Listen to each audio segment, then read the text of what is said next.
English medium ही है. What are you understand by digestive? And second is system. Two words. So first of all, what is digestive system? Digestive. You define it if you are able.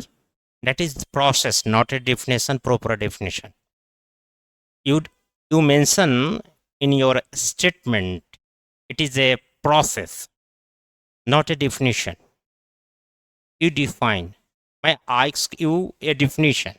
Major component of food, as for example, carbohydrate, protein, fat, is fragmentation in a small particles as a carbohydrate convert into the glucose, protein convert into the amino acid, and glycerol convert into the sorry ये क्या होता है, fat convert into the glycerol with the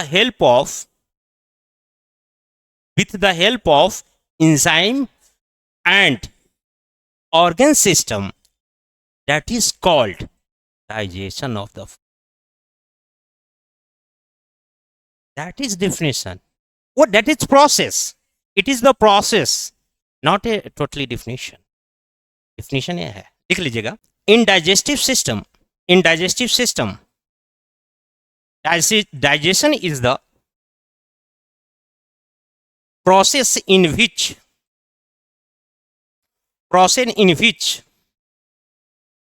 the living begins break down large pieces of food, bracket में लिख लीजिएगा, as carbohydrate, fat या lipids,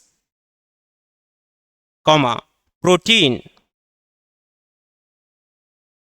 inverted bracket बंद कर लीजिएगा, with the help of enzyme and main tools of digestion of the mouth, फिर bracket में लिख लीजिएगा, such as mouth organs, teeth and tongue, mouth organs, teeth and tongue, फिर bracket change कर bracket बंद कर लीजिएगा, into the simple molecules, in the simple molecules, फिर ब्रैकेट में लिख लीजिएगा, such as carbohydrate break down into the glucose, fat into the glycerol, protein into the amino acid, glucose and protein into the amino acid, फिर bracket बंद कर लीजिएगा, and making them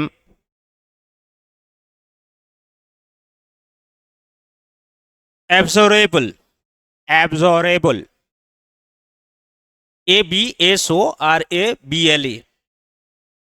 the body, bracket में लिख लीजिएगा, diffusion in blood, bracket बंद कर दीजिएगा, is called digestion of the food.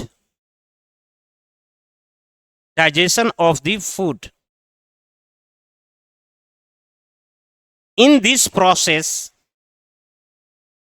this digestive process, ये ऐसा लिखिएगा ज्यादा अच्छा रहेगा. In this digestive process of food, which organs and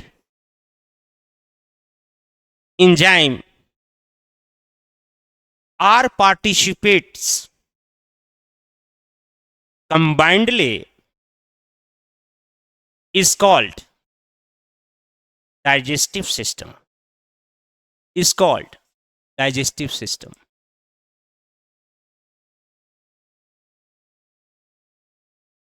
तो पहले ये मुझे इसको चार्ट के थ्रू हम समझना चाहते हैं कि डाइजेशन क्या है. तो डाइजेशन से पहले major component of the food कौन है? Major component of food.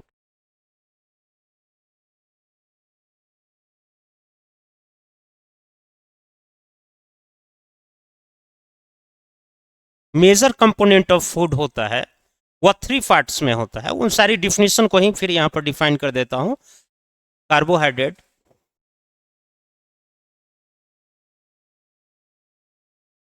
Carbohydrate, fat, इसी को लिपिड्स भी कहा जाता है,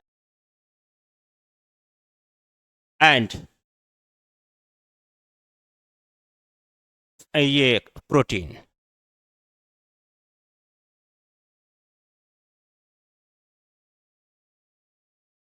ये मेजर कंपोनेंट ऑफ फूड. अब देखिए यहां से प्रश्न कैसे पूछे जाते हैं. So major component of food जो होता है वह 3 ही होता है. कार्बोहाइड्रेट होता है, फैट होता है, प्रोटीन होता है. इसमें कहीं भी आपको क्या नहीं है? विटामिन कहीं है? नहीं है. लेकिन अगर ये 4 ऑप्शन देगा तो कहेगा विटामिन तो काफी सुनी हुई लगती है, तो उसको भी मेजर फूड में मान लेंगे. जी नहीं, 3 ही में ही आता है. मेजर जो कंपोनेंट होता है वह 3 ही होता है कि नहीं? तो कार्बोहाइड्रेट जो कन्वर्ट होता है, अब यह हो गया, इसी को क्या कहते हैं? Major component of foods. But after the enzyme, with the help of enzyme and organs, इसके माध्यम से यह कन्वर्ट किस रूप में होता है? Simplest form of the food. इसको क्या कहा जाता है? टेक्निकल वर्ड को याद रखिएगा. इसको जब इसको पूरी तरह से डाइजेस्ट हो जाता है, माने उसको स्मॉल फ्रेगमेंटेशन में टूट जाता है, उसको कहते हैं सिंपलेस्ट.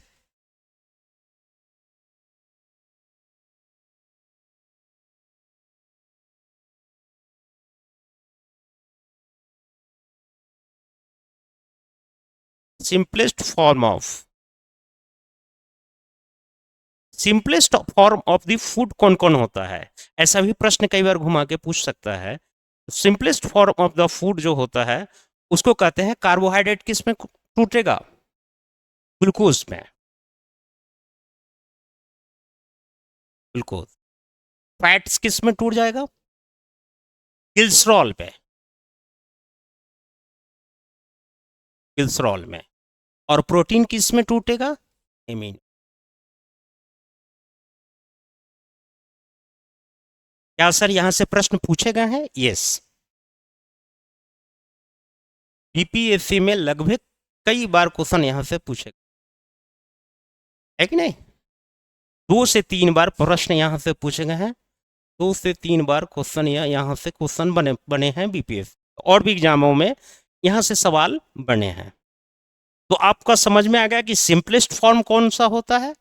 जब हम आगे बताएंगे, जब फूड का यही कंपोनेंट यानी कि कार्बोहाइड्रेट किस में कन्वर्ट हो जाएगा? ग्लूकोज में. फैट्स किस में कन्वर्ट हो जाएगा? ग्लिसरॉल में. और प्रोटीन कन्वर्ट हो जाएगा एमिनो एसिड में. तब हम कहेंगे फूड का डाइजेशन हो चुका. समझ में आ गया? और इसमें मेजर जो इसमें भाग लेते हैं उससे ही क्या कहा जाता है? कंबाइंड फॉर्म में सारे चीज को क्या कहा जाता है? डाइजेस्टिव सिस्टम कहता है. उस डाइजेस्टिव सिस्टम में कौन कौन से भाग लेंगे? एंजाइम और ऑर्गन्स भाग. यहां तक क्लियर हो गया? उसी भाषा को मैंने तोड़ के बता दिया, और यहां इसकी क्या महत्ता है वो सारी चीजें आप समझ में आ गया हो. नेक्स्ट पॉइंट लिखिए.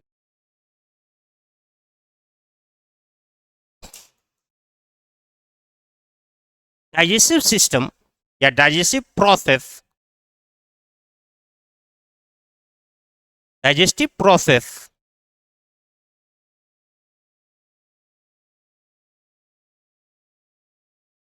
process is started from mouth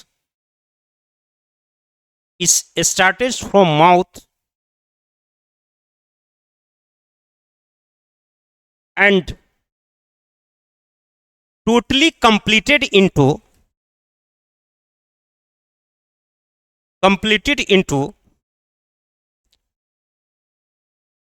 5 stages. 5 stages. First of all, ingestion.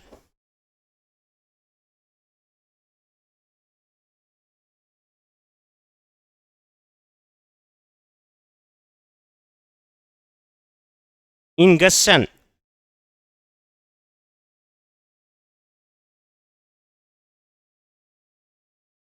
Ingestion है कि नहीं? नाम पहली बार सुने हैं? जी है, INGESTIN, इंगेशन.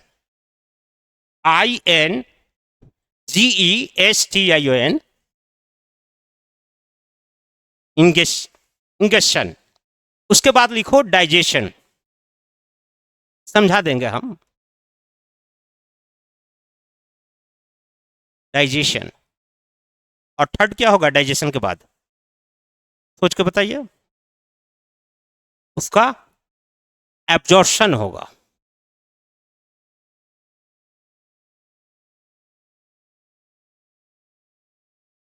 और थर्ड लिखिए, फोर्थ लिखिएगा एसिमिलेशन.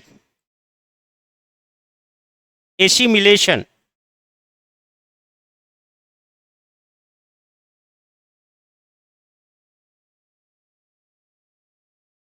और फिफ्थ में होगा डिफेक्शन. डिफेक्शन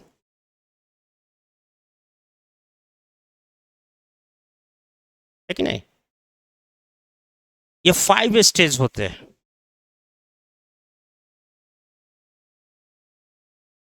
इसको ध्यान से सुनिएगा.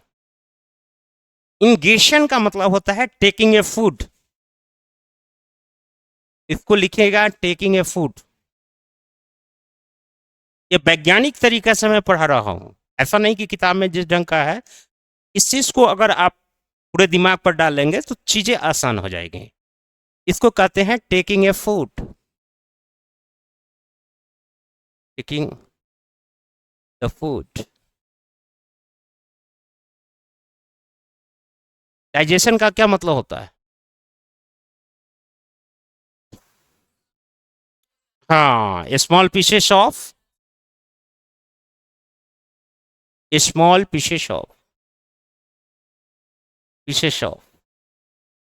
Big particle of food.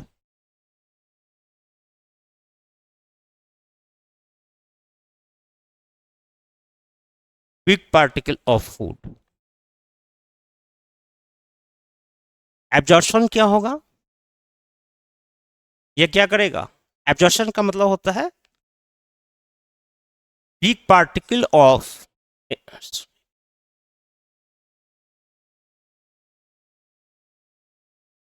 small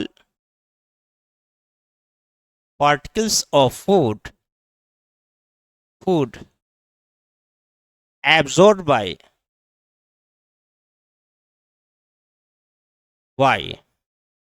Willie structure. VI, इसको दूसरे कलर से लिख देते.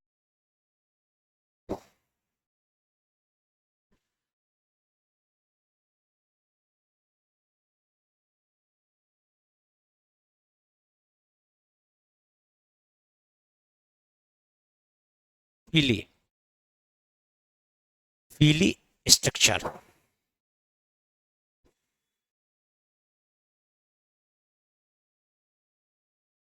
in a small intestine.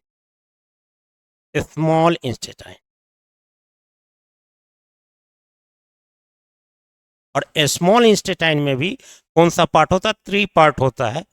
उसमें इलियम वाले पार्ट में होता है. इसमें होता है ये सारी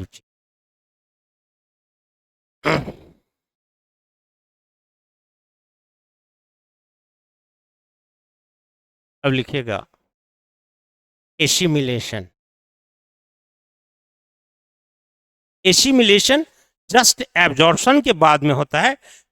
nutrition as food particles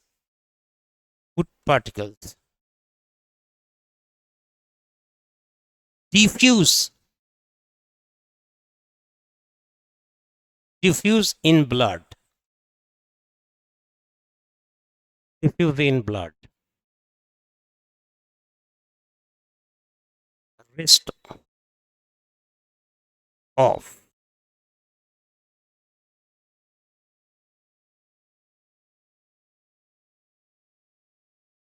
waste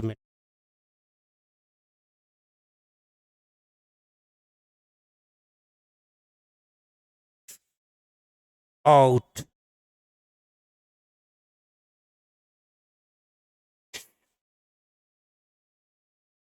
out from anus defection.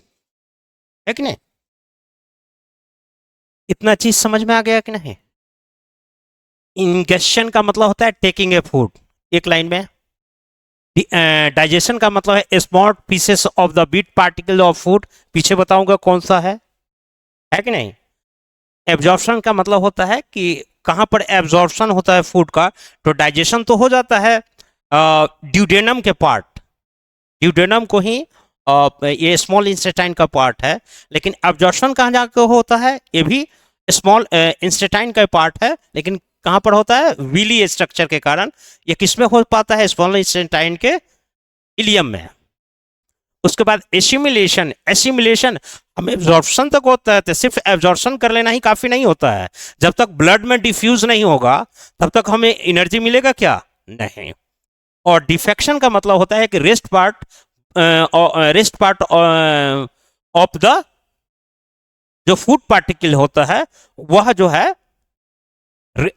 माने एनस के माध्यम से आउट कर देना शरीर से, क्योंकि वो हमारे शरीर के लिए नहीं होता है। क्योंकि वह कैसा रेस्ट पार्टिकल होता है, अमोनिया युक्त होता है या यूरिया युक्त, यूरिएटिक्स। हम लोग मनुष्य जो होता है ये यूरिएटिक्स होता है, इसलिए हम अमोनिया नहीं त्याग करते हैं बल्कि यूरिया त्याग करते हैं। यूरिएटिक्स एनिमल्स है, इसके आधार पर हम जंतुओं का वर्गीकरण भी बताएंगे, है कि नहीं? यहां तक समझ में आया कि नहीं? अब लिख लीजिएगा कुछ डाइजेस्टिव सिस्टम के बारे में फीचर्स लिखिएगा। सम सम important features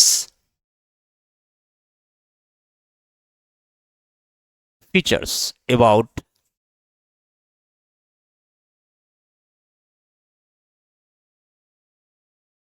digestive system।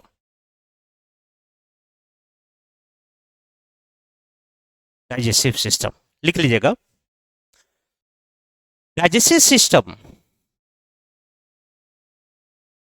is started from mouth and end in anus and end in anus, totally length called elementary canal, elementary canal, its length is approximately 33 feet, 33 feet, bracket में लिख लीजिएगा, but it's very 32 feet to 36 feet in meter its length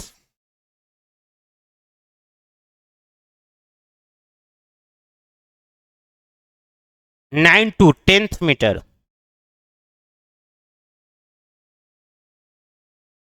9 to 10th metre, 9 to 10th। एक normal सा information हम लोगों ने बता दी है। अब आते हैं डाइजेशन सिस्टम कहां से स्टार्ट होता है। मैंने स्टार्ट में ही बताया था, माउथ से, यानी कि एलिमेंट्री कैनाल का फर्स्ट पार्ट क्या होता है, माउथ। तो हम माउथ के बारे में जाने,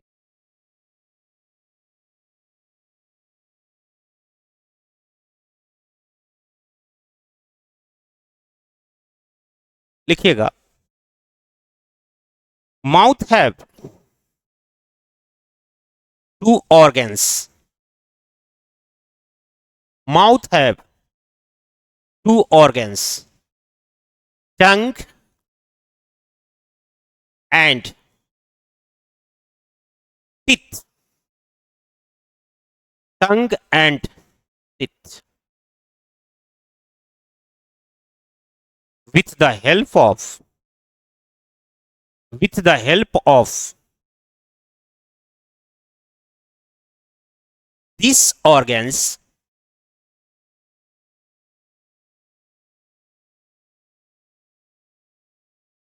food particle scattered or fragmented food particles, big food particles fragmented in the small particles with the help of these two organs,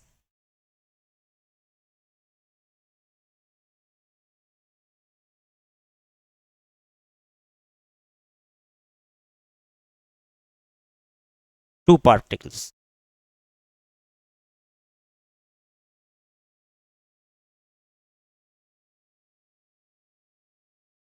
अब देखिए भी, ये चार्ट भी जैसे जितना लिखा देता है उसका चार्ट भी यूज कीजिएगा, क्योंकि मैं हर जगह पर चार्ट बना दे रहा हूं पूरा डिस्क्रिप्टिव, क्योंकि आप जब एग्जाम देने जाएंगे तो पूरा डिस्क्रिप्टिव पढ़ने की जरूरत नहीं है, सिर्फ चार्ट देखना है।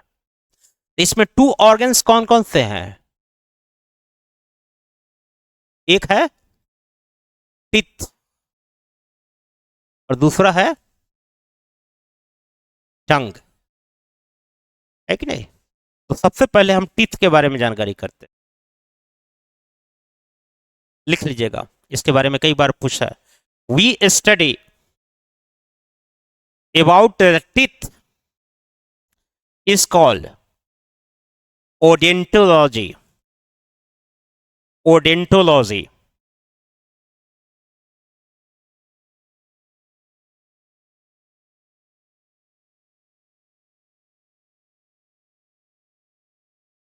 ओडेंटोलॉजी,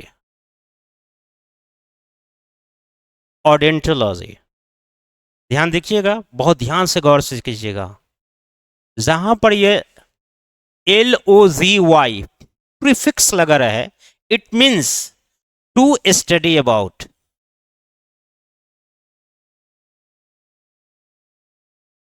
टू स्टडी अबाउट होता है, यानी कि इसके बारे में अध्ययन करना। तो जो दांत के बारे में अध्ययन करता है, to study about teeth is called odontology. और जो दांत का डॉक्टर होगा उसको क्या कहेंगे, टीथ को डॉक्टर को क्या कहेंगे, डेंटिस्ट।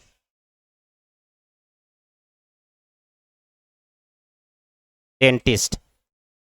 इसमें जो लगता है IST, जो उसका क्या कहते हैं, उसके बारे में जो उसका जानकारी रखता होगा उसको डेंटिस्ट कहा जाता है। तो ये आपको जानकारी पता चल गया हो।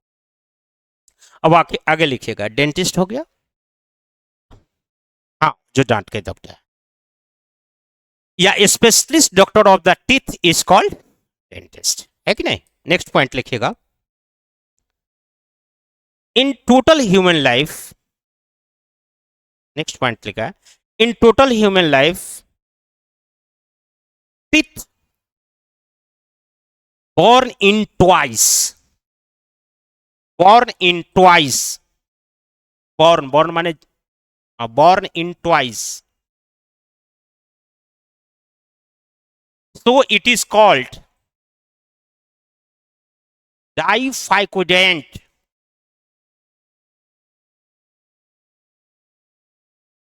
Why?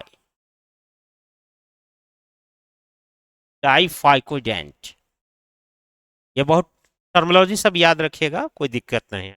इस डाइफाइकोडेंट के आधार पर, चूंकि दो बार बॉर्न होता है, इसके आधार पर टिथ को दो वर्गों में बताया गया, बांटा गया है। एक को कहते हैं मिल्क टिथ और एक को कहते हैं परमानेंट टिथ। Permanent teeth. और ये इससे बढ़िया है, ये डांटा याद रखना। मिल्क टीथ जो होते हैं इनकी संख्या 20 होती है एडल्ट में, और परमानेंट टीथ होता है इसकी संख्या 12 होता है। ये याद रहना चाहिए, ये बार बार आते हैं प्रश्न, है कि नहीं। और जो एक बार टीथ, जो एक बार, जैसे उसको डाइफाइकोडेंट हो गया, लेकिन जो टीथ एक बार आया उसको हम क्या कहते हैं? मोनोफाइकोडेंट। मोनोफाइकोडेंट, मोनो का मतलब एक, सिंगल, तो लिख लीजिए मोनोफाइकोडेंट इसको कहते हैं, जो सिंगल एक बार आता है।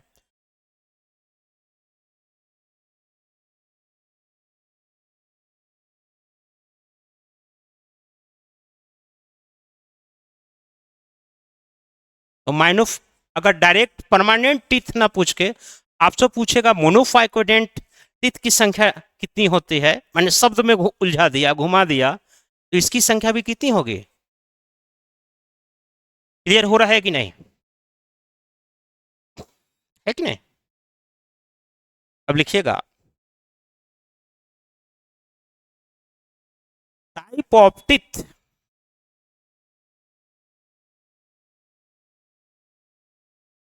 Type of teeth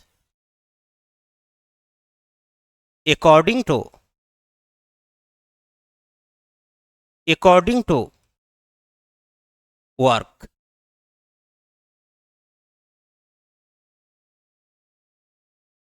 type of teeth according to work.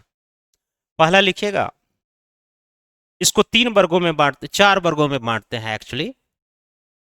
इसका ट्रिक हम बता देते हैं। पहले लिखेगा आई, दूसरा में लिखेंगे सी, इसका फुल फॉर्म बताएंगे, तीसरा लिखाएगा पी, और चौथा लिखाएगा एम। इसके बारे में लिख लीजिएगा, एक सेकेंड। इसको कहते हैं इंसीजर।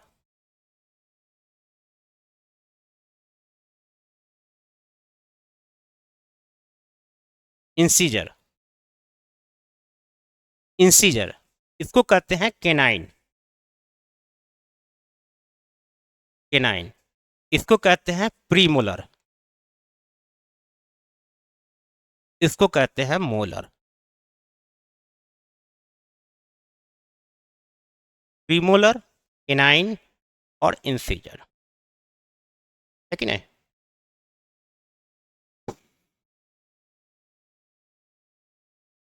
अब वर्क लिख लीजिएगा, क्योंकि वर्क तो हम लिखाए थे। ये इंसीजर का नाम, इंसीजर का काम है, एक एक पॉइंट पे लिखिएगा, एकदम दिमाग पर ग्राफिक्स रूप में बैठ जाएगा। इसको लिखिएगा कट, ये कटिंग करने का काम करता है, कटिंग। केनाइन करता है टीयरिंग, टीयरिंग यानी कि चीर फाड़ करना। और प्रीमोलर क्या करता है? ग्रिंडिंग,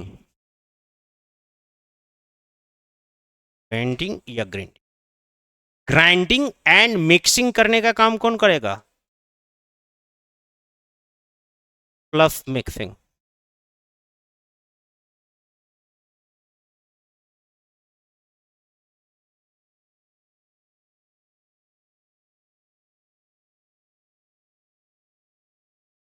है कि नहीं?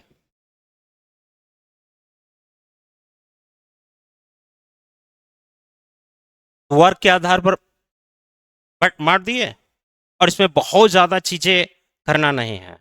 हाँ, एक चीज और ध्यान देखिएगा, एग्जाम में कैसे प्रश्न आएंगे, तो खासकर सिविल सर्विस के एग्जामिनेशन में वो शब्द को घुमाते हैं। कुछ सवाल है? हाँ? ये सही है। हाँ, एक चीज और ध्यान देखिएगा, यहाँ ध्यान देखिएगा बहुत गौर से। ये जो है इंसीजर जो है, जब बच्चा बॉर्न होता है तो फर्स्ट टीथ कौन सा निकलता है इन चारों में से? आपसे ये सवाल पूछा जा सकता है, कौन सा दांत होता है इस चारों में? सबसे पहले टीथ कौन सा बॉर्न होता है? इंसीजर। तो फर्स्ट टाइम यही निकलता है। फर्स्ट टाइम लिख लेते चले जाइएगा, परीक्षा की दृष्टि से अति महत्वपूर्ण। फर्स्ट टाइम यही बॉर्न हो, after the birth. After the birth question हम कराते जाते, इसके लिए मैं इन लोगों को क्वेश्चन दिए थे, अभी तक टाइप हुआ ही नहीं है। डाइजेस्टिव सिस्टम का डाल दिया हुआ है, बोर्ड पर करा देंगे हम, मौखिक करा देंगे, चलेगा, कोई दिक्कत नहीं ना है। तो हम ऐसा कीजिएगा, जब भी मेरा टॉपिक खत्म हो जाएगा, जैसे मैंने अभी क्या कर दिया, ब्लड खत्म कर दिए हैं, तो ब्लड से मैं कुछ मौखिक क्वेश्चन ऑनलाइन ही पूछ लूंगा, कोई दिक्कत है? ऑनलाइन करने का मतलब इसी ऑफलाइन क्लास में आपसे पूछ लूँ 15 या 20 क्वेश्चन मौखिक, तो चलेगा, कोई दिक्कत नहीं ना? कोई दिक्कत नहीं, क्योंकि रिटर्न मैंने हम लोगों इन लोगों को दिए हुए हैं डाइजेस्टिव सिस्टम का, अभी तक टाइप हुआ ही नहीं है, तो मैं क्या करूँ, मौखिक करा देंगे।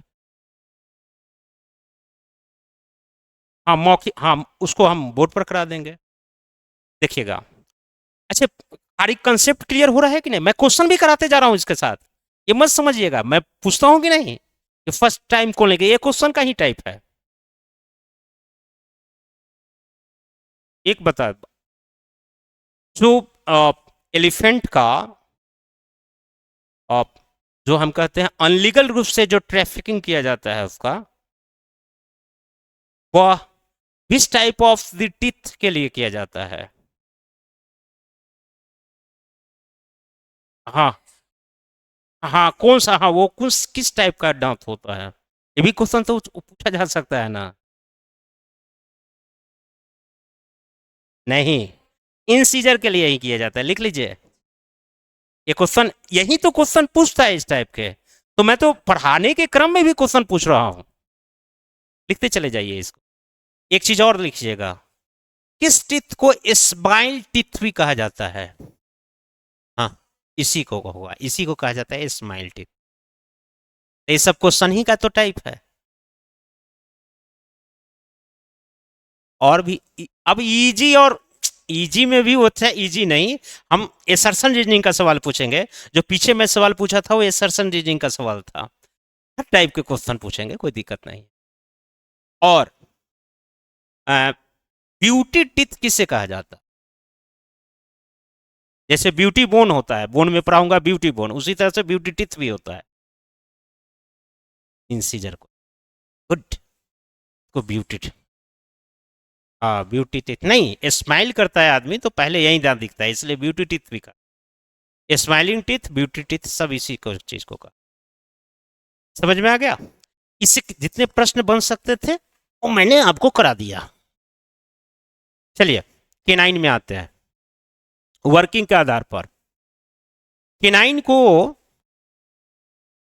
जैसे कोई वेजिटेरियन है या कार्निवोरस है, हम कैसे समझ पाएंगे कि, किसके आधार पर समझ पाएंगे कि, आज खासकर मिलिट्री वाले में एक देखते होंगे, मिलिट्री में जो आपके जान पहचान के अगर कोई मिलिट्री में होंगे तो जरूर पूछेगा, बहुत लोगों को पता नहीं है।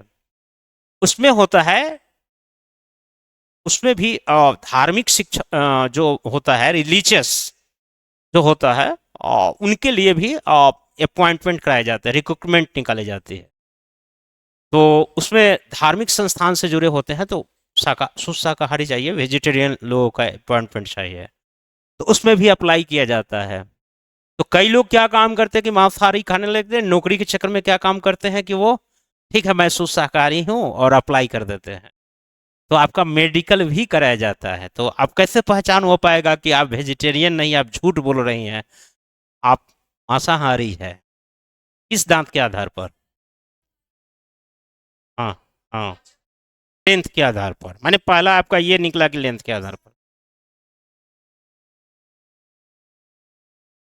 इट मीन्स आपका कहने का मतलब है कि कैल्शियम जो है, कैल्शियम की जो भरपूर मात्रा होती है, वह सिर्फ जो है मांसाहारी वाले को ही प्राप्त होता है, आपका कहने का मतलब। फिर तो आप तो अपने आप यही शब्द तो बोल रही हैं, आप यही बात तो कहना चाह रही हैं। अंतर हो सकता, तो यानी या आपके आपके ही सवाल से मैं अपना कुछ सवाल नहीं पूछ रहा हूँ, यानी कि कैल्शियम ही टू टाइप्स का होता है। एक कैल्शियम उस टाइप का होता है जो मांसाहारी वाले यूज करते हैं, और एक कैल्शियम वो होता है जो शाकाहारी वाले, आप यही कहना चाह रही है? फिर मात्रा माने अमाउंट के आधार पर, इसको कहते हैं गोल गोल घुमाना। इससे नहीं पकड़ सकते हैं। समझ में आ गया? तो ये हल्का क्वेश्चन था ना, और यहाँ पर मैंने टफ क्वेश्चन कर दिया ना, है कि नहीं? तो ऐसे भी प्रश्न आते हैं, यानी कि सिंपल क्वेश्चन भी जानना चाहिए और टफ क्वेश्चन भी। जानते हैं किसके आधार पर करता है? इसी के नाइन के। इसलिए जितना भी हिंसक जंतु होता है, इस केनाइन के कारण नुकीला होता है। ये जो होता है शार्प होता है। लेंथ और ब्रेथ कर रहे हैं आप, लेंथ और ब्रेथ। नुकीला का मतलब तो ऐसा भी तो होता है कि वो छोटा भी हो सकता है नुकीला में, ऐसा थोड़ी कि बड़ा हो। लेंथ से मतलब नहीं, उसको शार्प बोलना चाहिए। आप एग्जैक्ट वर्ड नहीं बोली है, शार्प। शार्प जो होता है वो किसमें होगा? जो मांसाहारी होगा। हाँ, वो नुकीला होगा तभी तो वो कर पाएगा। इसलिए देखिएगा, जो मांसाहारी होते हैं, जैसे लाइन हो गया, बहुत सारे कैट भी हो, कैट मांसाहारी होता है, उसका देखिएगा नुकीला होता है, ये वाला दांत, साइड वाला ये वाला पुर। या और किसी को तो नहीं दे, आप एलिफेंट को थ्योरी देखने जाएंगे तो अपना दांत दिखाओ, वो मुझे ही दिखा देगा। कहने का मतलब कम से कम डॉग को तो देख सकते हैं ना, कि जो पालतू जानवर के रूप में घूम रहे हैं, तो उसको देखिएगा, नुकीला काफी होता है। वो जब बार करेगा तो देखना ये वाला काफी नुकीला होता है। तो ये पोर्शन, और शुद्ध शाकाहारी होता है ना, वह एक्चुअली जो होता है वह चपटा होता है, यानी कि उसको क्या कहते हैं, वो प्लेन होता है। नीचे वाला पोर्शन जो होता है वो प्लेन होता है। ये सब बुक्स में ज़्यादा जल्दी हला हाली नहीं मिलेगा ये सारी। यहीं से सर्सन इंजीनियरिंग का सवाल यूपीएससी बना देता है। कैसे पहचानेंगे? इस टाइप से प्रश्न कर देते हैं। इसी तरह से मनुष्य में जो मांसाहारी होते हैं उसका देखेगा नोकीला होता है, और जो शुद्ध शाकाहारी होते हैं, जिंदगी भर वो शाकाहारी वो भोजन करता है, उसका बनस्पत चपटा होता है। उसके आधार पर आपको पकड़ लेगा कि वो आप झूठ बोल रहे हैं या फिर आप बरगला तो नहीं रहे हैं, इसके आधार पर भी वो चेक कर ले। केनाइन होता है, ये काफ़ी नुकीला होता है, इसी के आधार पर हम। अच्छा, ये टियरिंग करने का काम करता है, यानी कि बहुत हार्ड चीज़ों को, मीट जो काफ़ी होता है, या फिर उसका जो ऊपर से जो या क्या कहते हैं, खाल होता है, जिसको हम कहते हैं लेदर होता है, उसको चीर फाड़ करने में इसकी यह दांत काफ़ी महत्वपूर्ण भूमिका। प्रियम्बल, ये प्रीमोलर। प्रीमोलर क्या होता है? मोलर से पहले वाले का। ये कौन सा काम करेगा जनरली? ग्रिंडिंग करने का काम करेगा, जनरली ग्रिंडिंग करने का काम करता है, इसमें बहुत ज़्यादा नहीं है। प्री मोलर जो है, मोलर दांत को ही क्या कहते हैं? विजडम टीथ का ही पार्ट है, it is a part of wisdom teeth. ये बहुत लिख लीजिएगा परीक्षा की दृष्टि से, यूपीएससी में एक बार पूछ चुका है। इसको विजडम टीथ का ही पार्ट कहा जाता है, विजडम टीथ का पार्ट कहा जाता है। और विजडम टीथ कब आते, कितने कितने ईयर में है? विजडम टीथ ही क्यों कहा जाता है? 18+। 5 ईयर प्लस में नहीं आता है विजडम, यानी कि आप बुद्धिमान हो गए। एडल्ट फेज यानी कि 18 के बाद ही आएगा। 18 के बाद कब आते हैं? ये 22 से लेकर 24 ईयर तक आते हैं, और काफ़ी दर्द करते हैं, क्योंकि उस समय मसल जो है काफ़ी हार्ड हो जाता है, और जब ये बाहर निकलता है तो काफ़ी दर्द करते हैं, है कि नहीं? इसको विजडम टीथ कहते हैं, काफ़ी एज में आती है। हाँ, मोलर नहीं, मोलर हर हमारे पास भी मोलर है, कोई विजडम टीथ मेरा नहीं आएगा। बहुत आदमी का यही पार्ट जो होता है ना मोलर का पार्ट, वह कई बार लास्ट फेज में आता है, बाद में आता है, लास्ट फेज में आता है, उन्हीं को काफी दर्द होता है।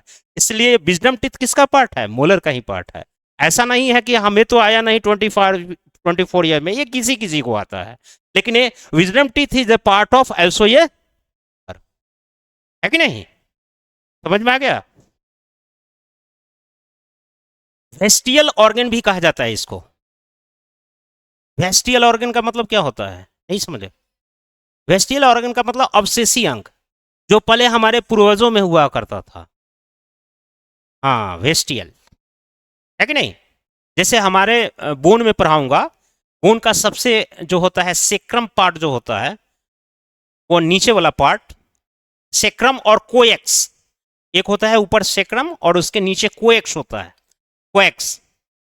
हाँ, तो ये कोएक्स वाले जो पार्ट होते हैं, जिससे कहीं ना कहीं हमारे पूर्वजों को लास्ट वाला जो पोर्शन होता है, वह कहीं ना कहीं उसके पीछे टेल लगा होगा, पूंछ लगा होगा, वो हटा हुआ है। इसका मतलब है कि उससे भी पता चलता है कि हमारे पूर्वज कोई ना कोई एंसेस्टर में मंकी होगा या कोई जानवर रहा होगा। इसके आधार पर भी जाना जा सकता, आगे और बताऊंगा। ये सब ऐसे प्रश्न यूपीएससी में आएंगे, वो बीपीएससी में नहीं आएंगे। ये टफेस्ट क्वेश्चन हो गए। अभी और भी चलते जाएंगे तो करते चले जाएंगे। हमें लग रहा है कि इस डायग्राम से आप पढ़िएगा तो चीजें बहुत आसान और साइंटिफिक लग रहा होगा। यहाँ कोई प्रश्न है तो पूछ सकते हैं मुझसे। हाँ, नहीं है तो आगे बढ़ू। एक लिखते हैं डेंटल फार्मूला, इससे भी प्रश्न आते हैं।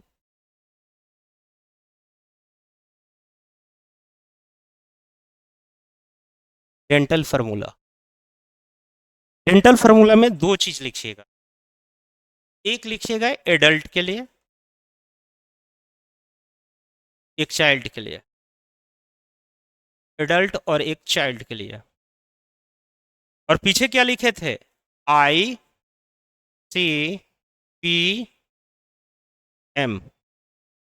बताइए एडल्ट में क्या होता है? 2 1 2 3। और इसमें क्या होता है चाइल्ड में? 2 1 0 2 2 1 2, है कि नहीं? अब यहां से हम थोड़ा सा टेक्निकली याद करने का कोशिश, याद नहीं करना है, सारा लोग रटना शुरू कर देते हैं। ICPM का क्या होगा? 2 1 2 3। तो यह जो बात कर रहा है, काउंट कर रहा है, वो 1 क्वार्टर की बात करता है। ये 4th क्वार्टर में हम इसको बांटेंगे। जो ऊपर वाले पार्ट होगा, जहां जहां हम देख रहे हैं फर्स्ट वाली ये चीजें, ये अपर पार्ट में इस एक पार्ट की बात कर रहा है। अगर हम इसको ऐसा ऐसा, तो ऊपर में भी एक और एक दो हो गया, 2 पार्ट्स होगा। और 2 पार्ट्स अगर ऊपर वाले में जॉ वाले में है, नीचे वाले में भी पार्ट में भी होगा, जिसको मैंडिबल कहते हैं, जिसमें वो लगा हुआ है कि नहीं? तो अगर हम इसको प्रोडक्ट 4 से कर दें तो इन, हाँ 4 क्यों नहीं करेंगे? फिर ध्यान से सुनिए, हम 4 करें इसलिए कर रहे हैं, जैसे ये अपर पार्ट का कितना हो गया, इसको 1 क्वार्टर हो गया। अच्छा, ऊपर वाले में फिर इधर करेंगे तो हाफ हाफ कितना हो गया, 2 पार्ट हो गया। फिर ऊपर वाले का कर दिए तो नीचे वाले को कोई करेंगे तो दो दो नहीं कितना हो जाएगा, 4। इसलिए कितना से गुना कर रहे हैं? 4 से। अब ध्यान देखिएगा यहां से प्रश्न कैसे पूछा जाता है। तो हम सब जगह पर कितने से गुना करेंगे? 4 से। कोई दिक्कत है? फिर यहां पर तो ऐसे तो हमें लगता है कि मैथमेटिक्स हो गया, बायोलॉजी इज मैथमेटिक्स। 2 गुने 4, 4 4 गुने 4। अब हम कैलकुलेट करके निकालते हैं तो हमें प्राप्त होता है 8 4 4 8 0 12 8। यहां तक समझ में आ गया?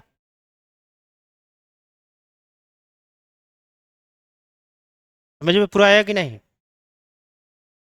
कोई दिक्कत है तो बोलिए। अब हम देखते हैं, अब मैथमेटिकली हम सिद्ध करके बताते हैं। 8 और 4 कितना हो गया? 12। 12 और 8 कितने हो गए? 20। और 20 और 12 32 हो गए। एडल्ट के दांत कितने होते हैं? 32 होते हैं, तभी तो कहते हैं 32वां दांत जहां देंगे, यानी कि 32 टीथ होते हैं, है कि नहीं? और चाइल्ड में कितने होते हैं? 8 4 12। 12 और 8 कितना हो गया? 20। और पीछे देखिए मैं पढ़ाया हूं, मिल्क टीथ की संख्या 20 है। प्रूफ हो गया। LHS बराबर RHS, इसको मिल्क टीथ भी कहते हैं।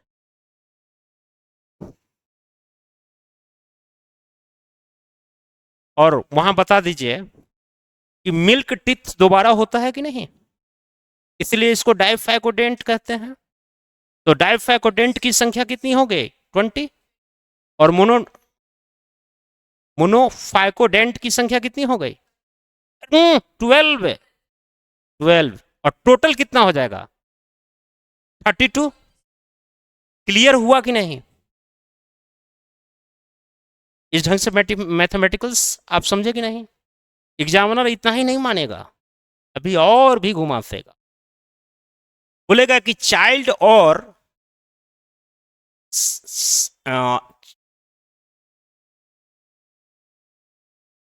चाइल्ड और एडल्ट के बीच कौन कौन सा टीथ जो है बराबर होता है?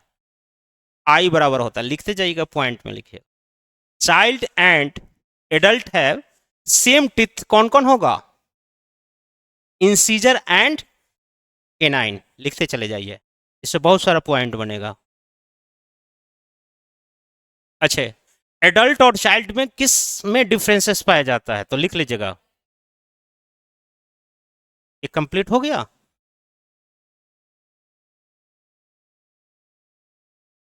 डिफरेंसेस और ये सारी चीज पता चल गया।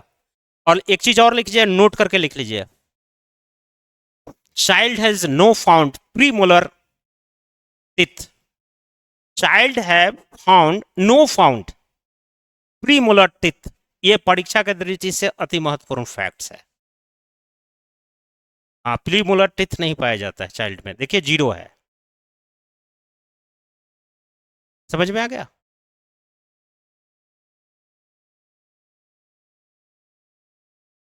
अब छोड़ दे, चलिए छोड़ देता हूँ। आज मुझे लगता है कि बहुत सारी चीजें क्लियर हो गई टीथ का। PYQ आते ही पूछ लेंगे कोई प्रश्न। हाँ, बिल्कुल बिल्कुल। टंग पढ़ के आइएगा, मैं टंग करा दूंगा, है कि नहीं? वो ज्यादा अच्छा रहेगा। अच्छा, आपको एक सेकंड, आपको बोझिल नहीं लगता है? साइंस कोई बोझिल नहीं लग रहा है? बहुत अच्छा लग रहा है। आप इसको बार बार भी देखते भी जाएगा, कि यूट्यूब पर भी वीडियो जाएगा तो उसको एक आध दो बार देख लीजिएगा, चीजें क्लियर हो जाएगी।